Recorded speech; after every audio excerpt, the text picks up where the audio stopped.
All right, let's dive into this Spring on Kubernetes thing. We're talking about getting those Spring apps running smoothly on Kubernetes. And we've got some great material to work with. We're going deep on the production considerations for Spring on Kubernetes article, and we'll sprinkle in some insights from the State of Spring 2021 report. Should be a wild ride. Well, you know what strikes me? It's how Spring and Kubernetes are like those power couples. Think Beyonce and Jay-Z, already forces in their own right, but together, whoa, unstoppable force. Okay, I see what you did there. But seriously, that State of Spring report had some numbers that made my jaw drop.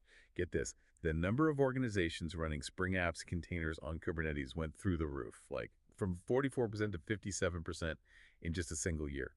That's insane growth. It's pretty clear that this is the way to go if you want your apps to, well, rule the world. And with good reason. I mean, when you get it right, running Spring apps on Kubernetes is like unlocking a whole new level of awesome. Efficiency, scaling on demand, you name it, Kubernetes can handle it. Think of this as your crash course in avoiding the common pitfalls and becoming a true Kubernetes rock star. I'm so ready for this. So, first things first, let's talk about this myth of the simple Docker file. You'd think whipping up a Docker file is all it takes to get your Spring app strutting its stuff on Kubernetes, right? Not so fast. The article makes it clear that building a production-ready image is a bit more nuanced, like it's an art form. Absolutely. You've got to be strategic about it. The article highlights two major decisions that can make or break your Kubernetes journey right from the start. Picking the right Linux distribution for your image and choosing the best JDK distribution for your app. And these choices, they have a ripple effect, impacting your app's performance, compatibility, even security down the line. Whoa, okay, so this is serious business. It's more than just throwing something together and hoping for the best. Let's dig into these decisions, starting with that Linux distribution. The article goes deep on something called libyc, which honestly sounds about as exciting as watching paint dry. So why should we, as Spring developers, even care about libyc? Okay, so imagine libyc as the engine under the hood of your Linux distribution. Right. Now, you've got two major players in this game. GNU Libic, which is the popular kit. It powers distributions like Ubuntu and Debian. And then there's Muzzle Libic, the lightweight speed demon favored by Alpine Linux. Now, I get it that small image size with Alpine is tempting, but here's the thing. The JVM can be a bit, well, picky. Older Java versions, they've had some serious compatibility issues with Muzzle. So it's like trying to put diesel in a gasoline engine. You're asking for trouble. Precisely. You end up with weird errors, compatibility nightmares, the works. You know, the article actually pointed out that even VMware Tanzu, pretty big players in the Kubernetes space, they're all about that Ubuntu life for their Spring images. And hey, if it's good enough for them, it's a good sign for the rest of us, right? Ubuntu it is. Now on to the JDK jungle. Honestly, it feels like every time I blink, there's a new JDK distribution popping up. It's enough to make your head spin. Remember that part in the article where they show all the JDK options on SDKmin and then the overwhelming number of results for Java and OpenJDK on Docker Hub? Talk about information overload. It's like trying to pick a single grain of sand on a beach. I know, right? Yeah. So how do we even begin to navigate this craziness? Okay, deep breaths. First things first, you've got to make the big decision. Oracle JDK, the official one, but you got to pay. Or OpenJDK, the free and open source option. Now, unless you absolutely need specific support from Oracle, OpenJDK is usually the way to go. And within the OpenJDK world, you've got some real gems like Adoptium. You might know it as Adopt OpenJDK. They recently rebranded. Adoptium, yeah, that rings a bell. It's community-driven, right? Yeah, you got it.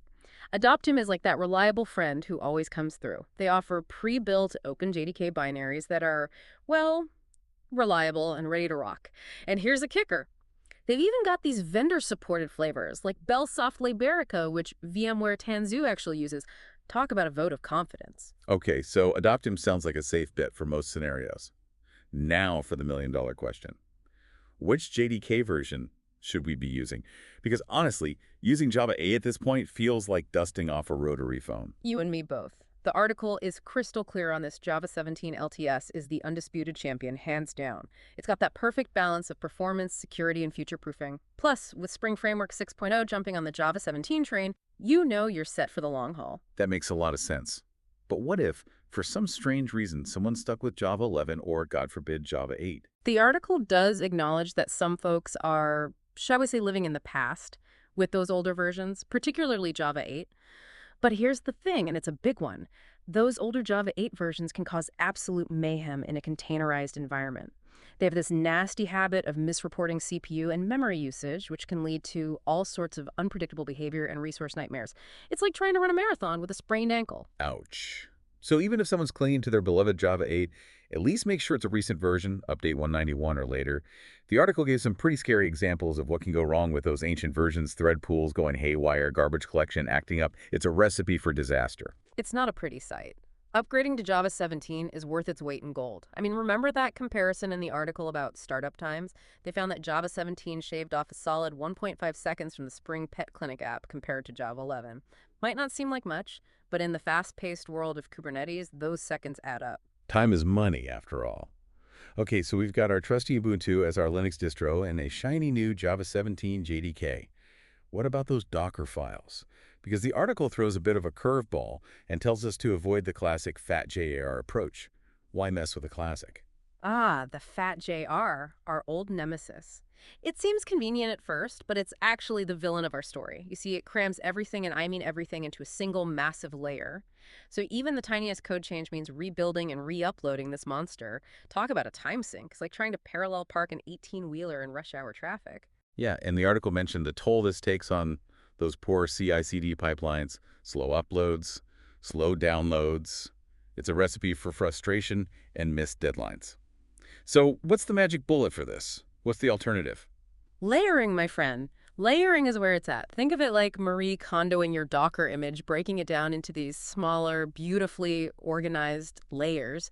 And the best part, Spring Boot comes with a secret weapon to help us achieve layering nirvana layer tools. Okay, now things are getting interesting. Layer tools sounds like it could be our new best friend. Tell me more. Layer tools, part of the Spring Boot awesomeness, is like having a personal Docker image optimizer on speed dial. You can use it to analyze your application and get these laser-focused recommendations for the perfect layering strategy. So it's not just about making our Docker images smaller. It's about making them smarter. Layer tools will suggest breaking down your image into these strategic layers. Dependencies, Spring Boot loaders, snapshot dependencies, application, each one with a specific purpose. And the beauty of it is, when something changes, only the affected layer needs to be rebuilt. So that's how we outsmart those Docker build times and keep things moving. The article actually had a sample Docker file showing this multi-layered approach. It's like a cheat code for building super efficient Docker images. Don't forget, we also need to make sure our JVMs are running in tip-top shape with the right arguments passed in.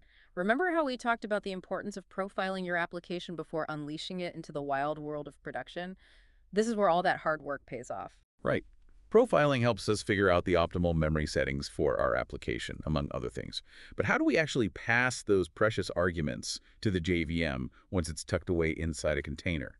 It's like trying to slip a secret message to someone in a crowded room. That, my friend, is where Java Tool Options struts in. It's the ultimate wingman for passing JVM arguments in containerized environments. Think of it like the secret handshake that the JVM instantly recognizes and respects. Okay, I love the analogy, but I have to admit, JVM memory management in containers has always felt a bit like a black box to me. Oh, it's a tangled web for sure. You've got heap memory, non-heap memory, thread pools, direct memory, all these moving parts vying for attention. And you need to understand how they all work together to avoid those dreaded out-of-memory errors that can bring your application to its knees. The article mentioned something called the Java Build Pack Memory Calculator. It sounds almost too good to be true. Tell me more. It's a lifesaver. This tool takes all those memory components, heap, non-heap, the whole shebang, and recommends the perfect max heap size for your application. It's like having a personal memory management guru. It takes into account things like the number of classes your application loads, the number of threads you're running, even direct memory usage. It's incredibly thorough. So instead of just throwing darts at a board and hoping for the best, we can use data and some clever calculations to make smart decisions about our memory settings. The article walked through an example using this calculator and adjusting the settings based on different factors, and it really highlighted how important it is to get this part right. Absolutely, you can't just wing it. Now, when it comes to actually setting those all-important Java tool options, we've got options. We can bake those settings directly into our Kubernetes deployment YAML, we can calculate them on the fly when the container starts up, or even go for a hybrid approach. Options are always good. But hold on a second. Before we get too comfortable with Docker files, the article hinted at this new kid on the block, cloud-native build packs. They sound pretty buzzworthy. Oh, they are. Cloud-native build packs, or CNBs as the cool kids call them, are like the sleek sports cars of the container image building world. They represent a Dockerfile-free zone, my friend. Docker file free. You've definitely got my attention. Tell me everything. Imagine a world where you don't have to write, maintain, or even think about those sometimes cumbersome Docker files. CMBs swoop in and handle all the heavy lifting for you, building your container images in a standardized, automated way that would make even the most meticulous engineer proud. Okay, so CNBs are like our personal container image building assistants. Sign me up. But seriously, what makes them so special? What sets them apart from our trusty Docker files? Well, three words: standardization, security, and integration. Music to my ears. Tell me more. Okay, so first off, standardization. Cloud-native build packs, they're a CNCF standard, which means they've got the backing of a huge community. Think of it like having a global team of experts constantly improving and refining this technology. So it's not just some random open source project that might fade away next week. These CNBs are here to stay. Oh yeah, this is the real deal. Second, security. And this is a big one. CNBs take security incredibly seriously. They proactively patch your base operating system and your JDK on every single build. Wait, hold on. Automatic security patches? Right. So no more scrambling to update vulnerable images. That's huge. You got it. It's like having a personal bodyguard for your container images, making sure they're always locked down tight. And third, integration. This is where CMBs really shine with Spring. They integrate seamlessly with Spring build tools. We're talking like build a production-ready image with a single command. One command. Okay, now you're just showing off. What is this magic command? mvn springboot.buildImage. That's it. No way. Can't be that easy. What's happening behind the scenes when we unleash this magic command? It's like a perfectly synchronized dance. The CMBs just take over. They handle creating those beautifully layered images we talked about. They calculate the optimal memory settings using that awesome Java memory calculator. Remember that one? And they even set those production-ready Java tool options when your container starts up. So it's true automation from start to finish. The article showed some log output from that command, and it's really impressive how CMBs can adapt to different environments on the fly. They even tweak the memory settings based on whether you're building on, say, a Mac versus a Linux machine. It's like they can read our minds. They're smart, that's for sure. And let's not forget that whole proactive security patching thing. It's a game changer for anyone who cares about building secure and reliable applications. And let's face it, who doesn't? The article briefly touched on a couple of other tools, Kpack and Tanzu Build Service. They sound pretty interesting for scaling these builds on Kubernetes. Totally. Maybe that's a deep dive for another day. But for now, let's stick with CMBs. The article mentioned some differences between Spring Boot versions in terms of CMB support. Should we all just be using the latest and greatest? You know what they say, newer is usually better, and that definitely applies here. With Spring Boot 2.3, you had to go out of your way to enable layering. But from 2.4 onward, it's the default. And as a bonus, they actually got rid of those bulky starter JARs in the image, which helps keep things nice and lean. So that's how they get those super slim Docker images. The article also mentioned some other goodies that came along in later versions, like support for custom registries in 2.4, custom build pack configuration in 2.5, even multi-tag support in 2.5. It seems like the Spring team is all in on cloud-native build packs. They're definitely embracing the future. Okay, so we've talked a lot about building these amazing container images, but now let's shift gears and talk about what happens when we actually unleash them into the wild world of Kubernetes. Remember those 12-factor app principles we all learned about way back when? Are those still relevant in this brave new containerized world? The article says those principles are still as relevant as ever. Disposability, scaling through processes which are now our containers, right? And logging to standard output, those are still the bedrock of building applications that are truly cloud native. They're like the timeless classics of application design. The article actually introduced a new term that I kind of love, the one-factor app for Kubernetes. Okay, now I'm intrigued. What's the single most important factor for an application running on Kubernetes? It all boils down to this. Can your application handle restarts gracefully? Because in Kubernetes, restarts are a fact of life. Nodes need maintenance, deployments might scale down, pods get evicted. It's a constantly changing landscape. And your application needs to be able to roll with the punches. So our applications need to be able to handle those restarts without breaking a sweat. No drama, no data loss, just a smooth transition. Exactly. Now, to make sure our Spring Boot apps play nicely with Kubernetes restart game, we need to master the art of liveness and readiness probes. Probes. It Yeah. sounds a bit intense, like we're performing surgery on our applications. Well, in a way, we are. But don't worry, it's not as scary as it sounds. Think of liveness probes like a heartbeat monitor for your application. Kubernetes is constantly checking, is this thing alive? Is it responding to requests? And if a liveness probe fails, Kubernetes knows something's wrong and it'll restart the container. You got it.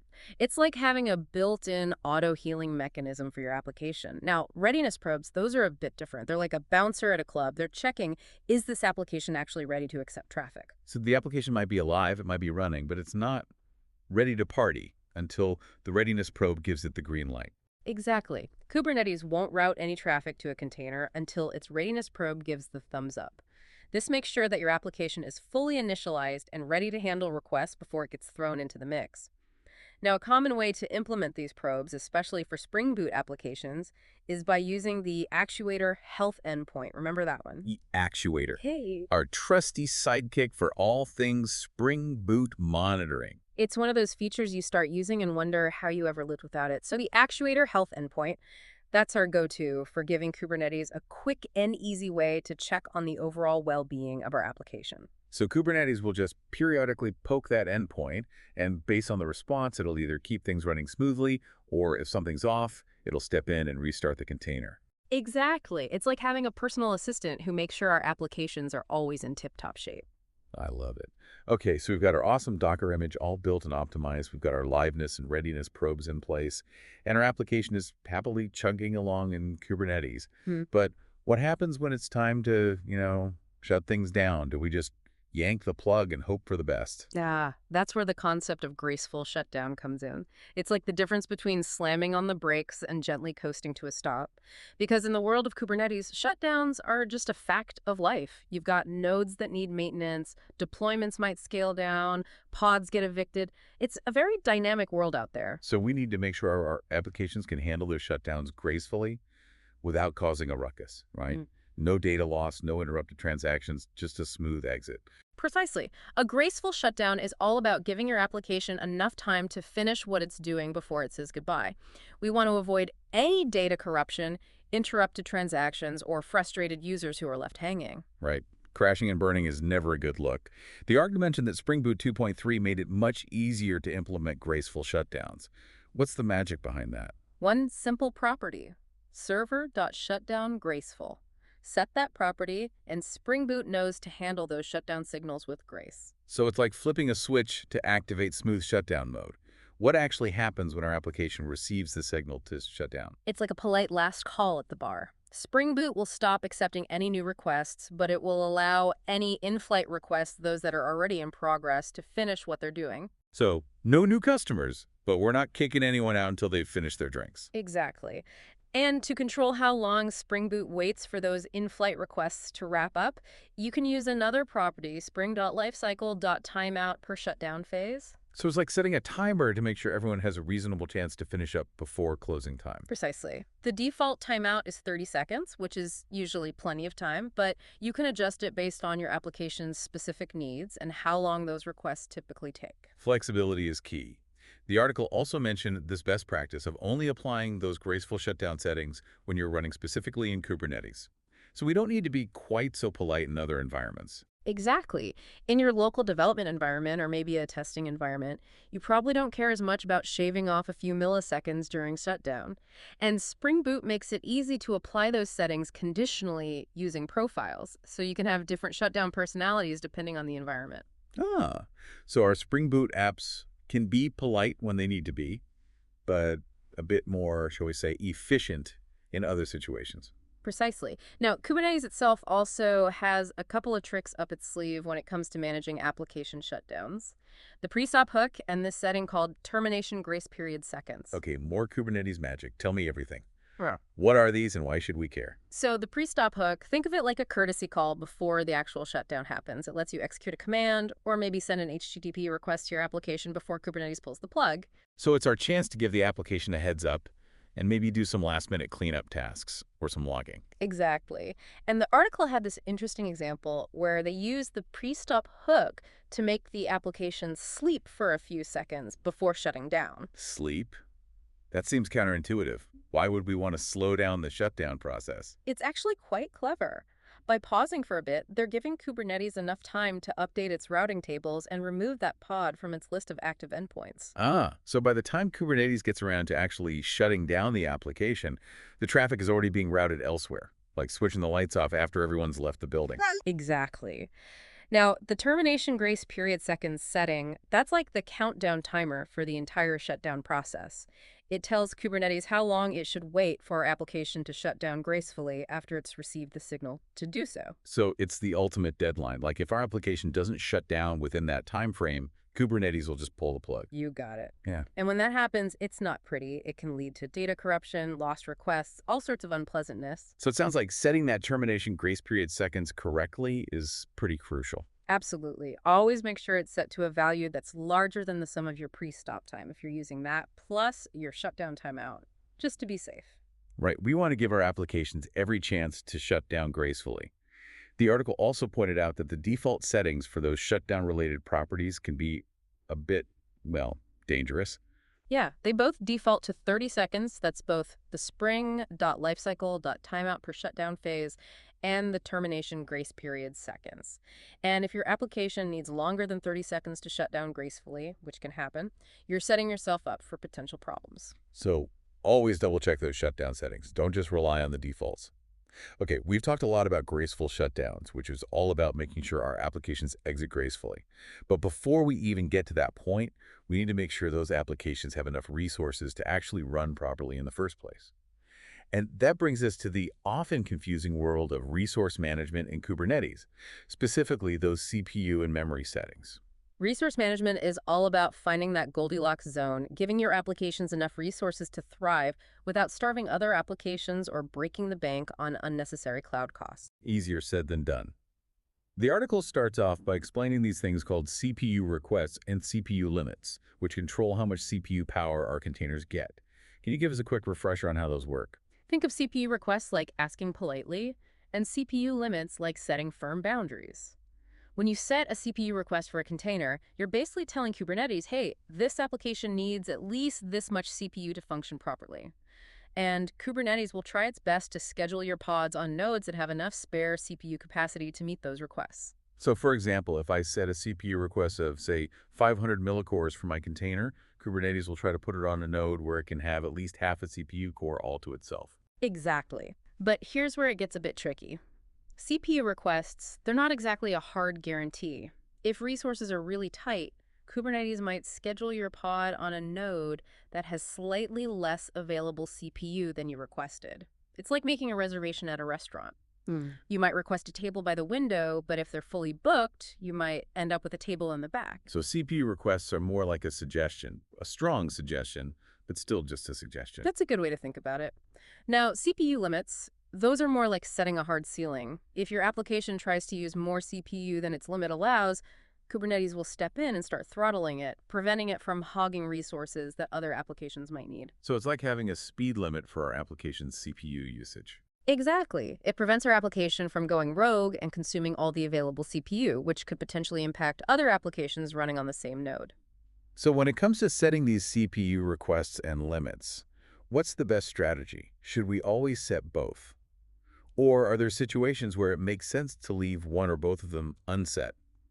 That's a great question. And honestly, there are different schools of thought on this. The article does a good job of laying out the different approaches and their trade-offs. One option is to set both your requests and your limits to the same value. So that would be like saying, this is what my application needs and I'm not budging. Exactly. It gives you a lot of predictability. You know exactly how much CPU your application will get, and you can be sure that it won't get throttled if it stays within those bounds. But the downside is that you might be leaving some performance on the table. What if your application has some occasional bursts of activity where it could really use some extra CPU power? By setting a strict limit, you're preventing it from taking advantage of those opportunities. So it's a trade-off between predictability and potential performance gains. What about the other extreme? What happens if we leave both the CPU request and the CPU limit unset? That's like playing Russian roulette with your deployments. It might work fine for a while, but eventually you're going to run into trouble. And when you don't set any CPU constraints whatsoever, you're basically telling Kubernetes to just figure it out on its own. Your application is free to use as much CPU as it wants, as long as it's available. Which sounds great in theory, but could lead to some pretty unpredictable behavior in practice, right? Exactly. Especially when you've got multiple applications all competing for those precious CPU cycles. One application might end up hogging all the CPU, starving the other applications, and causing performance issues for everyone. Or your application might be running smoothly 1 minute and then suddenly get throttled because another workload became more demanding. Sounds like a recipe for chaos. So what's the Goldilocks zone here? What's the recommended approach for managing CPU resources in Kubernetes? The article makes a pretty strong case for setting CPU requests, but leaving those limits unset in a production environment. It might seem counterintuitive at first, but the argument is that CPU limits, in most cases, are really just an artificial constraint.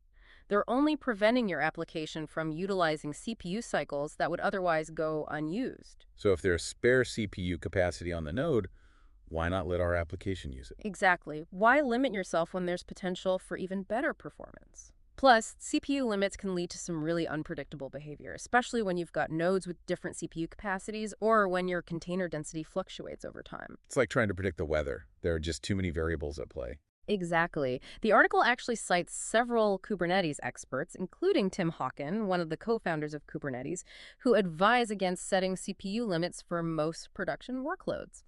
They argue that Kubernetes is generally really good at allocating those CPU resources effectively, even without us explicitly setting limits. So we should trust in the power of Kubernetes to do its thing. To a certain extent, yes. Of course, there are always exceptions, like in a staging environment or a performance testing environment where you need those really predictable controlled conditions, setting CPU limits might make sense. That makes sense. And it's also worth noting that some managed Kubernetes offerings, like Google Autopilot, they might actually enforce CPU limits regardless of what you set in your configuration. So it's always a good idea to be aware of the specific constraints and quirks of your environment. Right. Always read the fine print. Now, the article then went down a bit of a rabbit hole, talking about how JVMs handle CPU shares within containers. And it sounds like things can get a little hairy there. Can you give us the TL-WR version? Yeah, it gets pretty technical, but the key takeaway is that you should always, and I mean always, explicitly set the active processor count in your Java tool options. Okay, and what does that setting actually do? Why is it so important? It basically tells the JVM exactly how many CPU cores it should use, regardless of what the container environment might be reporting. So we're giving the JVM a bit of a reality check. Exactly. We're saying this is how many cores you have to play with, no more, no less. And this is crucial for avoiding unpredictable behavior, especially because the way JVMs calculate CPU availability can vary depending on factors like container density and even specific bugs in certain JDK versions. So to keep our JVMs on a tight leash and avoid any surprises, always set that active processor count explicitly. Got it. The article also mentions some default CPU share settings that could actually lead to the JVM trying to use all the available host cores. Yeah, that's definitely something you want to avoid. It's a good reminder that those seemingly harmless default settings can sometimes come back to bite you. So to recap our CPU management strategy, set CPU requests based on what our applications actually need. Think twice before setting those CPU limits in production, unless you have a really good reason. And always, always, always explicitly set that active processor count to keep our JVMs in check. You got it. Now let's move on to memory management. The article described it as being potentially a bit simpler than CPU management, but still super important to get right. Simpler is always welcome. But why is memory management so important? What's the worst that can happen if we mess it up? Well, memory is a precious resource, and in the world of Kubernetes, exceeding your memory limits is like maxing out your credit card. It's not going to end well. So no late fees from Kubernetes this time. Not quite. But when a container tries to use more memory than it's been allocated, Kubernetes will step in and terminate it. No questions asked.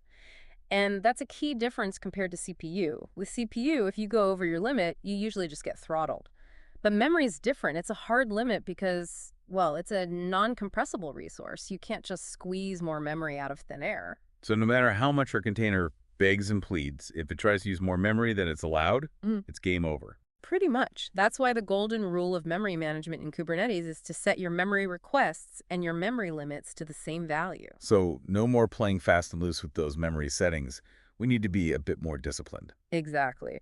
The article shows an example from the Spring Pet Clinic deployment where they set both the memory request and the memory limit to 2,000 miles, which is basically 2 gigabytes. That seems like a reasonable starting point for a typical Spring Boot application. It's a good baseline, but as always, you'll need to consider your application's specific requirements. Now, here's where it gets a little more nuanced.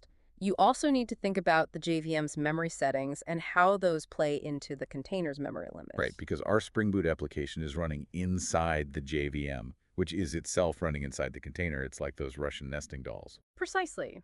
And the article reminds us that by default, the JVM, it tries to be a good citizen. It'll usually only use about a quarter of the available memory for its heap. And to be clear, the heap is where the JVM stores the objects that are actively being used by our application. You got it. But in a containerized environment where we often have more control over exactly how much memory is available, we can be a bit more generous with the JVM's heap size. So instead of just letting the JVM decide, we can tell it to use a larger chunk of that available memory. Exactly. And as always, the Java memory calculator is our best friend for figuring out what the appropriate heap size should be based on the container's memory limits. And then we can either set those JVM memory settings directly in our deployment YAML, or if we're using those awesome cloud-native build packs, they can often handle it for us dynamically. CNBs to the rescue again. They really do make our lives easier. They're like the superheroes of Spring Boot deployments.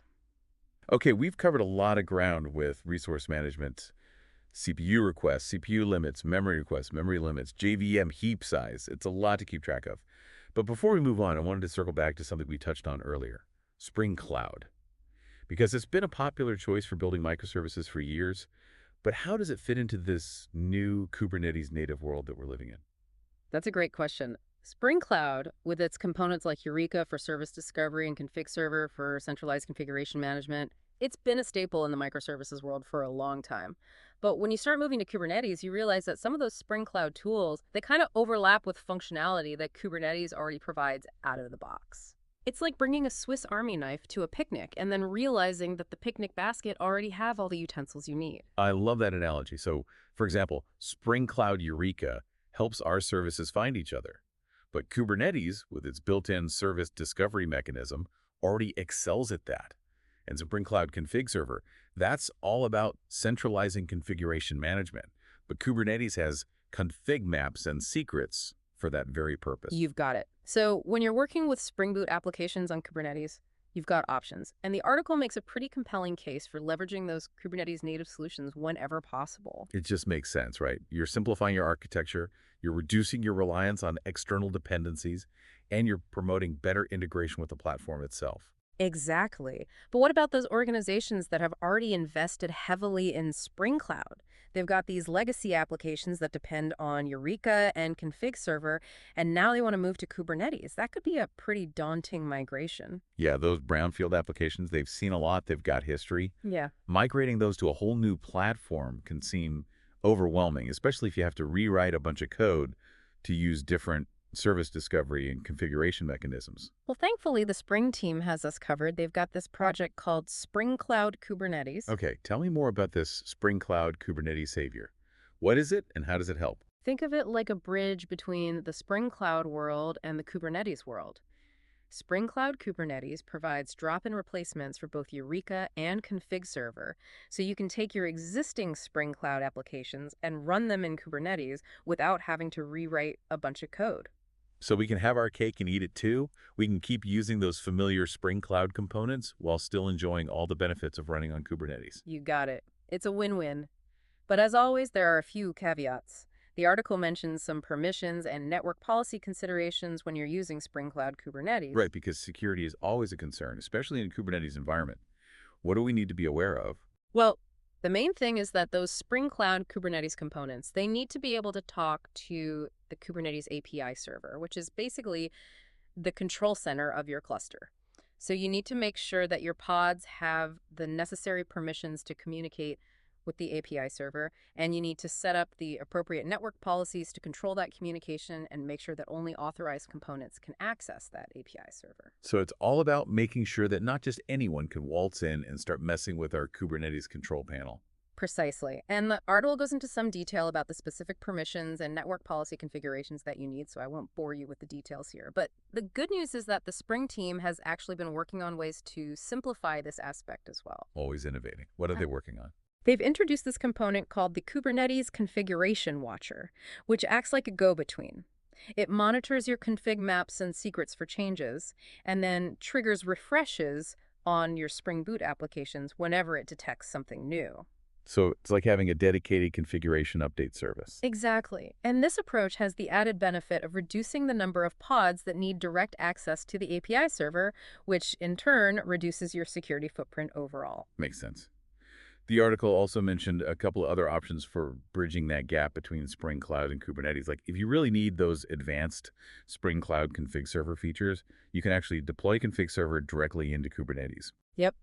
And there's also the Spring Cloud Kubernetes Discovery Server, which acts as a replacement for the Eureka API. So your existing Spring Cloud applications that rely on Eureka for service discovery can seamlessly integrate with Kubernetes' service discovery mechanism. So many options. Yeah. It's clear that the Spring team is really committed to making that transition to Kubernetes as smooth as possible for developers, whether they're building brand new cloud-native applications or migrating those battle-tested legacy applications. They've really thought of everything. Okay, before we wrap up this deep dive, I wanted to circle back to a topic that we touched on earlier, but it deserves its own little spotlight: profiling. Profiling. It's like shining a light into the dark corners of your application's performance and figuring out what's really going on under the hood. The article made a point of emphasizing how important it is to profile your applications before you even think about containerizing them. Why is that? It's always easier to diagnose and fix problems in a familiar environment. Once you introduce the complexities of containers and Kubernetes into the mix, it becomes much harder to pinpoint the root cause of performance bottlenecks. It's like trying to find a needle in a haystack that's constantly moving. So start by profiling your application locally or in a development environment where you have more control and visibility. Exactly. And the article had some really good practical tips for making those profiling sessions as effective as possible. First off, they recommend testing on a relatively powerful machine. We don't want to be profiling on a machine that's already struggling to keep up. Exactly. Give your application some room to breathe. And they also emphasize the importance of setting that active processor count parameter explicitly, just like we talked about earlier. This ensures that the JVM is using the appropriate number of CPU cores, giving you a much more realistic picture of how your application is going to perform once it's deployed into a production environment. The article also talked about profiling something called native memory usage. What exactly is native memory? So native memory, it's basically all the memory that's allocated outside of the JVM's heap. So it's memory that the JVM itself doesn't directly manage. You got it. Things like threads, file descriptors, certain native libraries, they all use native memory. And it can be a bit of a silent killer if you're not careful, because native memory leaks or excessive native memory consumption, they can be tricky to track down. So we need to keep an eye on both the JVM heap and this native memory usage if we want to get a complete picture of our application's memory footprint. Absolutely. And the good news is that the article provides some specific JVM arguments that we can use to enable native memory tracking, so we can shine a light on what's happening in those shadowy corners of our application's memory usage. Now, no discussion of profiling would be complete without mentioning the Spring Boot actuator. It really is a treasure trove of information about our applications. The actuator is our best friend when it comes to understanding how our applications are behaving in real time. The article suggests enabling all of the actuator endpoints during those profiling sessions. I imagine that gives us the most comprehensive view of what's going on. Exactly. But, and this is a big but, they also caution against leaving all those endpoints exposed in a production environment. Right, security first. Exactly. Use the actuator liberally during development and testing, but be a bit more selective about which endpoints you expose in production. We don't want to give attackers any unnecessary insights into our application's inner workings. Absolutely. Are there any specific actuator endpoints that are particularly helpful for profiling? The article highlights 3 in particular: actuator heap dump, actuator thread dump, and actuator metrics. So many tools. Okay, that's amazing. And then for those with access to it, there's Oracle's Flight Recorder, which is another incredibly powerful profiling tool that can give you even deeper insights into the JVM's behavior. Wow, the options. The article also mentioned integrating with tools like Prometheus and other SaaS-based monitoring tools, which can give you even more visibility into your application's performance once it's deployed. Monitoring and observability are crucial for making sure those applications are staying healthy and performing well in a production environment. Absolutely. And it's not just about having the tools. It's about establishing the right processes and fostering a culture of monitoring and responding to issues proactively. Couldn't agree more. Okay, so we've talked about the importance of choosing the right base images, managing resources effectively, and gracefully shutting down our applications. But let's not forget about the importance of good old-fashioned code optimization. Sometimes the best way to improve performance is to write more efficient code in the first place. Sometimes the simplest solutions are the best, right? The article talked about some pretty cool tools that can help with that, like GitHub Copilot, which uses AI to assist you in writing better code. And then there's Hypersistence Optimizer, which can optimize JPA and Hibernate code for better database performance. Amazing tools. I'm all for anything that helps us write better code faster. Yeah. The article ended with one last nugget of wisdom, which I thought was particularly important. Test against those real backing services whenever possible. Such a good point. It can be tempting to use those in-memory databases like H2 during development and testing because they're so convenient. But they don't always accurately reflect how your application is going to behave when it's talking to a real production-grade database. So if we're serious about profiling and optimization, we need to test against the real deal. No shortcuts. Exactly. Use something like test containers, which lets you spin up real database instances as part of your testing and profiling.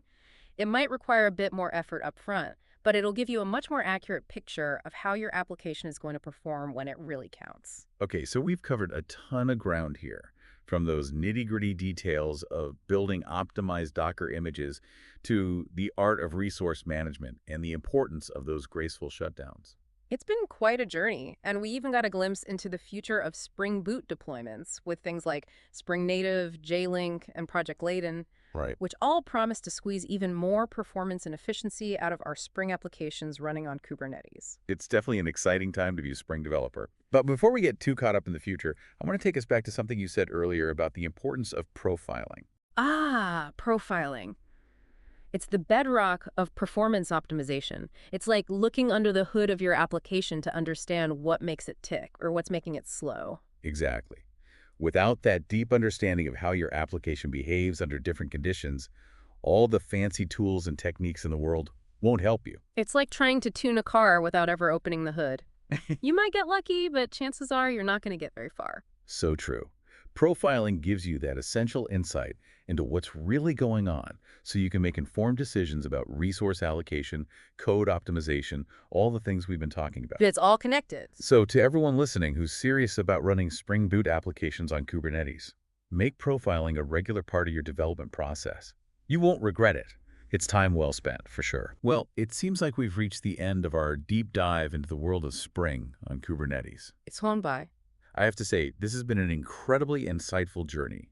We've explored everything from the importance of choosing the right base image to the nuances of resource management, the art of graceful shutdowns, and the exciting possibilities of Spring Native. We've covered a lot of ground. We've debunked some myths along the way, and I think we've armed ourselves with a powerful toolkit of best practices that can help us build, deploy, and run those Spring Boot applications on Kubernetes, like seasoned pros. And the best part is that this is just the beginning.